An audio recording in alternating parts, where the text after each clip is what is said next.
মেধা নাকি পরিশ্রম, সফলতার জন্য কোন বিষয়টা সব থেকে বেশি জরুরি? উত্তরটি হচ্ছে, তুমি মেধাবী না হলেও চলবে যদি তুমি পরিশ্রমী হও। সব মেধাবীরা আসলে সবসময় জিতে না, কিন্তু আমি কখনোই কোনো পরিশ্রমীকে হারতে দেখিনি। তুমি যে পাবলিক বিশ্ববিদ্যালয় সহ কোনো একটা বিশ্ববিদ্যালয়ে পড়ার স্বপ্ন দেখছো, তুমি নিজেকে একটু প্রশ্ন করো, তুমি আসলে পড়ার টেবিলে কত ঘন্টা সময় দিয়েছো? তুমি আসলে কতটুকু পরিশ্রম করতেছো?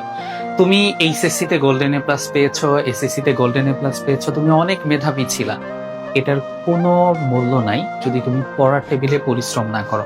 তুমি যদি সাফল্য পেতে চাও, তোমাকে পড়ার টেবিলে বসতে হবে। কেননা একটা সফলতার মূল যে সূত্র, সেটা হচ্ছে তোমাকে পরিশ্রমী হতে হবে। পরিশ্রমীরা সবসময়ই জয়ী হয়। তুমি নিজে সারাদিন বসে বসে ফেসবুক স্ক্রল করতেছো, তারপর তুমি সময় নষ্ট করতেছো, ফ্রেন্ডদের সাথে কোচিং এর নাম করে এসে ফ্রেন্ডদের সাথে ঘুরতেছো। তো দিন শেষে আসলে তুমি তো সফল হবে না, কারণ তুমি ফাঁকি দিয়েছো। ফাঁকি দিয়ে এই জায়গায় আসলে সফলতা পাওয়াটা অনেক কঠিন।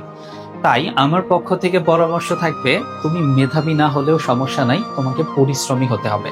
তুমি যদি আমার দৃষ্টিকোণ থেকে মেধার সংজ্ঞাটা হচ্ছে, যে আসলে যত বেশি পরিশ্রম করে সে তত বেশি মেধাবী। কারো মেধা কম, কারো মেধা বেশি, এই জিনিসটা আমি একদমই বিশ্বাস করি না। সকলের মেধা সমান। যে যত বেশি পরিশ্রম করবে তার সাফল্যের সম্ভাবনা ঠিক তত বেশি থাকবে। তাই তুমি পরিশ্রমী হও। মেধাবী যে সংজ্ঞাটা বা মেধাবী যে ট্যাগটা, এই ট্যাগটা ভুলে যাও। তুমি যত ভালো রেজাল্ট করো না কেন, সেটা কোনো মূল্য নাই যদি তুমি সামনে যে বিষয়টার জন্য ফাইট করতেছো সেই বিষয়টার জন্য পরিশ্রম না করো। তাই মেধাবী না হয়ে পরিশ্রমী হও, তুমি অবশ্যই সফল হবে ইনশাআল্লাহ।